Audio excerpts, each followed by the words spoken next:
ఛత్తీస్గఢ్లో మావోయిస్టుల లొంగుబాట్లు కొనసాగుతున్నాయి. జగదాల్పూర్లో మోస్ట్ వాంటెడ్ మావోయిస్టు పాపారావుతో పాటు మొత్తం 17 మంది మావోయిస్టులు లొంగుబాటుకు సిద్ధమయ్యారు. దండకారణ్య స్పెషల్ జోన్ కమిటీ సభ్యుడు అయిన పాపారావుతో పాటు 8 మంది మహిళలు సహా వివిధ క్యాడర్లకు చెందిన మావోయిస్టులు నిర్ణయం తీసుకున్నారు.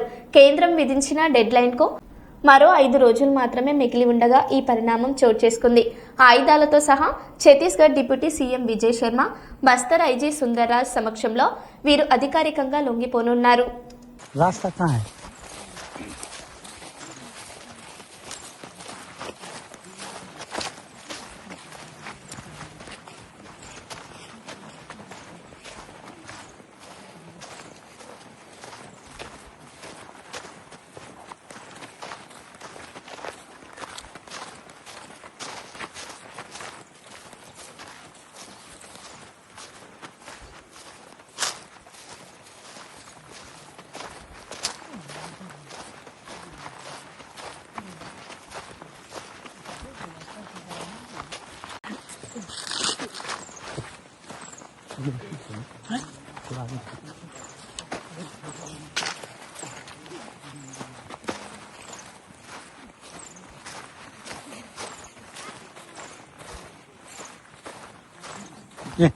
उधर चलो, रास्ता कहाँ है?